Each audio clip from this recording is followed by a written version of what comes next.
Hello students. काफ़ी दिनों के बाद आज मैं वीडियो बना रहा हूँ आपकी। The chapter we will start today is gravitation. Gravitation force क्या है, इसको आप लोग थोड़ा बहुत जानते हो, बट इसे हमें और ज़्यादा अपने आसपास की चीज़ों पर अप्लाई करना और समझना है। ग्रेविटेशनल फोर्स का मतलब ये है, जो न्यूटन ने जिस समय इस चीज़ को समझा तो उन्होंने इसके लिए एक लॉ डिफ़ाइन किया। और लॉ अगर आप फिज़िक्स में या किसी भी चीज़ में देखते हो तो वो आपका कॉस्मिक होता है। कॉस्मिक मतलब आप यूनिवर्स में कहीं भी लगा सकते हो, ये सिर्फ अर्थ के रिस्पेक्ट में नहीं है। ठीक है, ये हम किसी भी प्लैनेट और इवन दो हमारा यूनिवर्स के अलावा और कोई universe if it is possible उन पर भी एप्लीकेबल होगा। क्या लॉ दिया था उन्होंने जो ऑब्ज़र्व करा था, आप लोगों ने शायद सुना हुआ है एप्पल के एग्ज़ाम्पल के बारे में। काफ़ी छोटे मोटे एनिमेटेड वीडियो भी देखे होंगे कि प्लेग के कारण न्यूटन जो है अपनी स्कूल नहीं जा सकते और एक पेड़ के नीचे बैठे हैं।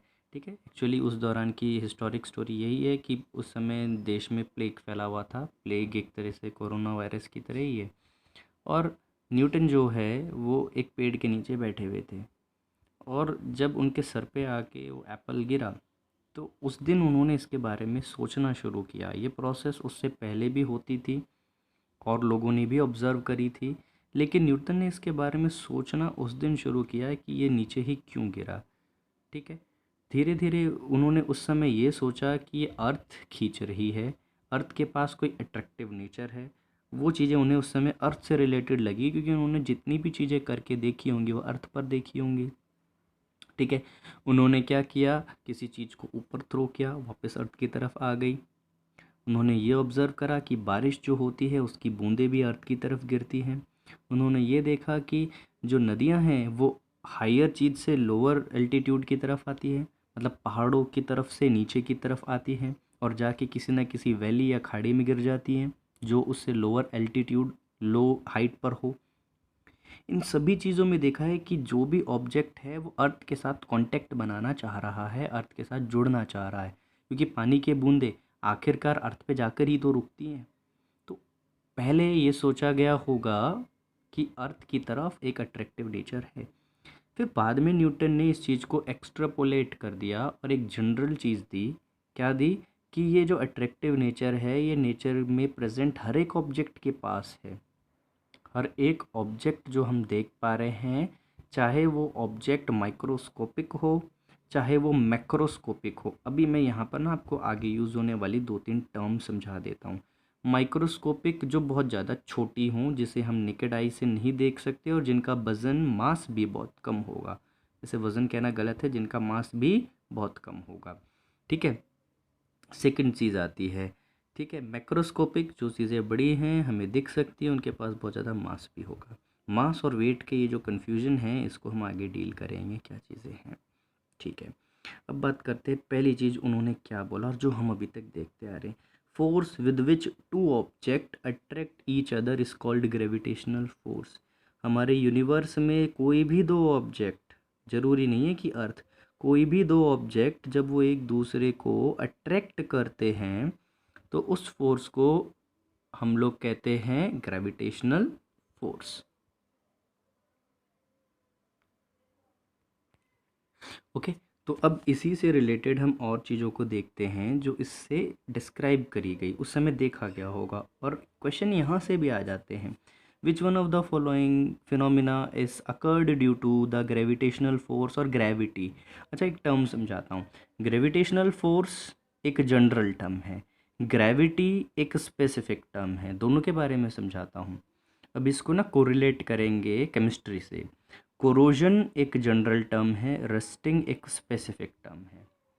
कोरोजन किसी भी मेटल का ईटिंग अप होना ड्यू टू एटमॉस्फेयर के अंदर प्रेजेंट ऑक्सीजन एंड मॉइस्चर के कारण। Rusting, eating up of iron is known as rusting due to moisture and air. यही चीज़ आपकी होती है। इन दोनों के डिफरेंस को समझ पा रहे हो? Rusting is also a corrosion but of iron. Similarly gravitational force किसी भी दो ऑब्जेक्ट के बीच में बताई जा सकती है, लेकिन जब हम ग्रेविटी चीज़ें बताते हैं तो ग्रेविटी बताई जाती है अर्थ के रिस्पेक्ट में। ठीक है, अब अगर मैं बोलता हूँ कि कई फिनोमिना हैं जो ग्रेविटी की वजह से हो रही है, तो इसका मतलब हम बता रहे हैं अर्थ के रिस्पेक्ट में। जैसे revolution of earth around the sun, earth के बारे में है कि अर्थ का सन के चारों तरफ घूमना। Revolution of moon around the earth, tidal effect of sea, जो भी टाइड्स का बनना है due to gravity of moon होता है। यहाँ पर दो चीज़ों का एक साथ यहाँ पे अर्थ का भी रोल है।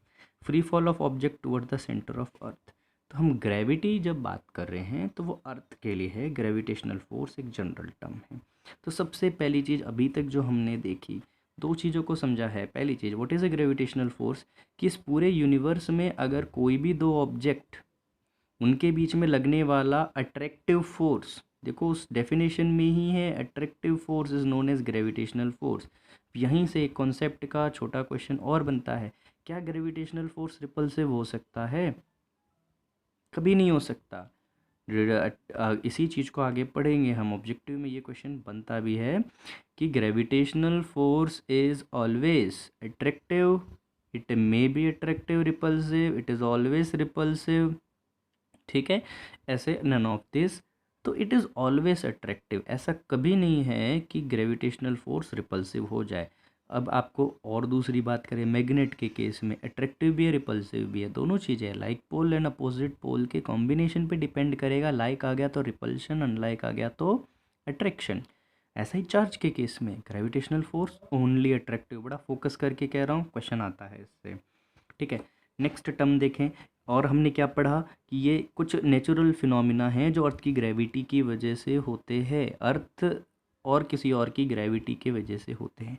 समझेंगे कि यहाँ अर्थ और सन की बात हो रही है तो gravitational force, third law of motion से समझेंगे अभी के अभी, ठीक है, थोड़ी देर में समझेंगे, हल्का सा आते हैं वहाँ समझने में।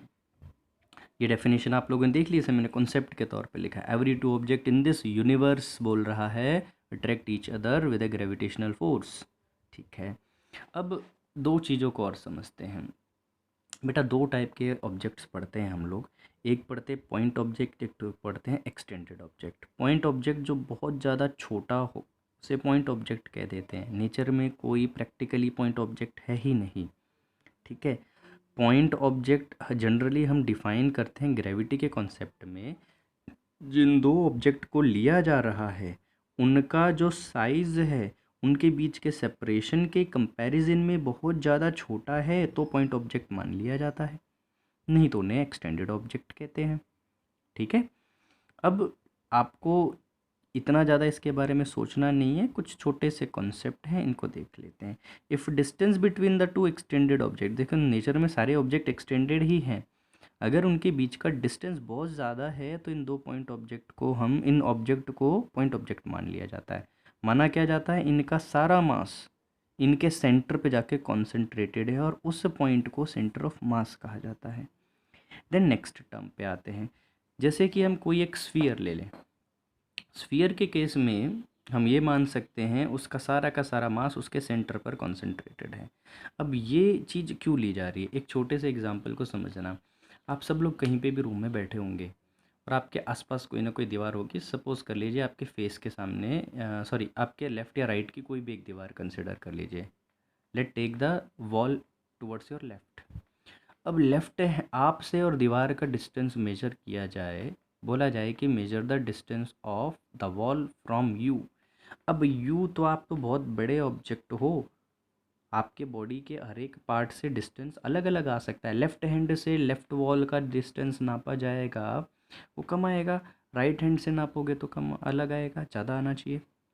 आपके लेफ़्ट फुट के थंब से नापा जाए तो अलग आएगा, लेकिन लेफ़्ट फुट के लिटिल फिंगर से नापा जाए तो अलग आएगा। तो बेटा एक्सटेंडेड ऑब्जेक्ट में अलग अलग पॉइंट्स होंगे, वहाँ से डिस्टेंस अलग आएगा। तो इस चीज़ को एलिमिनेट करने के लिए क्या कर दिया गया, हमने एक सेंटर ऑफ मास का कॉन्सेप्ट निकाला कि उस पूरे ऑब्जेक्ट का सेंटर कहाँ लाई करता है। जनरली आप समझ सकते हो प्रैक्टिकली, सेंटर ऑफ मास वो पोजीशन है जहाँ पर एक ऑब्जेक्ट बैलेंस हो सकता है। बैलेंस होने का मतलब आप समझ सकते हो, ये पेन है मेरे हाथ में, ठीक है, मैं सॉरी ये इसे मैं बैलेंस कर रहा हूँ, तो मैंने दो फिंगर्स का यूज़ किया है, इसके और इसके बीच में कहीं यहाँ पर इसका मास पूरा का पूरा कॉन्सेंट्रेट कर रहा है। तो ये इसका सेंटर ऑफ मास कहलाएगा। अगर मैं इसको इस तरीके से बैलेंस करने की कोशिश करूँगा तो इसका सेंटर जो है शायद बिल्कुल यहाँ बीचों बीच होना चाहिए, तब जाके बैलेंस होगा।